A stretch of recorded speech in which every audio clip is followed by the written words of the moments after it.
नमस्कार। आप देख रहे हैं राग सांचर, जहां हम श्रीमद् भगवद गीता के अमूल्य उपदेशों को सरल भाषा में आपके सामने प्रस्तुत करते हैं।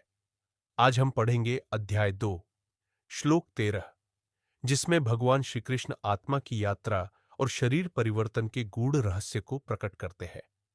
देहिनोस्मिन यथा देहे कौमारम यौवनम जरा तथा देहांतर प्राप्तिर्धीरस्तत्र न मुह्यति। जैसे यह आत्मा शरीर में बाल्यावस्था, युवावस्था और वृद्धावस्था को प्राप्त करती है, उसी प्रकार मृत्यु के बाद वह नया शरीर धारण करती है। बुद्धिमान व्यक्ति इस परिवर्तन से भ्रमित नहीं होता। सोचिए, एक मोमबत्ती को जैसे जैसे वह जलती है, उसका आकार बदलता है, लेकिन उसकी रोशनी वही रहती है।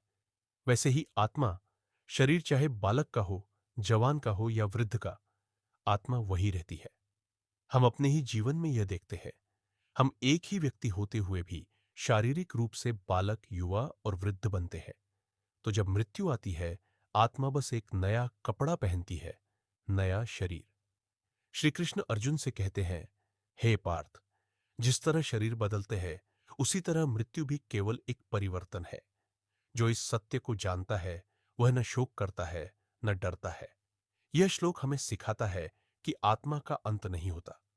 जीवन में जब हम बदलावों से डरते हैं, स्कूल से कॉलेज, नौकरी से रिटायरमेंट, ये सभी देहांतर की तरह ही है। हमें इनसे डरना नहीं चाहिए, बल्कि समझदारी से स्वीकार करना चाहिए। आत्मा न जन्म लेती है, न मरती है।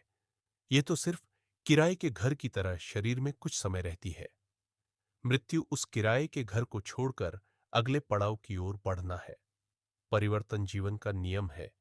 जो इस सत्य को समझता है, वह न शोक करता है, न भयभीत होता है। ऐसे ही व्यक्ति को गीता धीरा कहती है, यानी सच्चा ज्ञानी। अगर यह श्लोक आपके जीवन में थोड़ा भी शांति लाया हो, तो इस वीडियो को लाइक करें, कमेंट में जय श्री कृष्ण लिखें और हमारे चैनल राग सांचर को जरूर सब्सक्राइब करें, ताकि आप गीता के हर अमूल्य ज्ञान से जुड़ सके।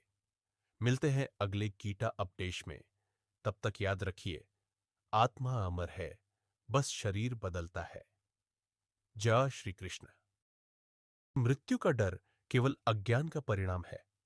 जो आत्मा को जान लेता है, वह मृत्यु से नहीं डरता, मोह में नहीं फंसता।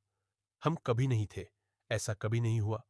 हम कभी नहीं होंगे, ऐसा कभी नहीं होगा। क्यों? क्योंकि हम आत्मा है, और आत्मा अजर, अमर और अविनाशी है। क्या आप जीवन से डरते हैं? क्या मृत्यु आपको भयभीत करती है? क्या किसी को खोने का डर सताता है? तो इस श्लोक को सुनिए बार बार।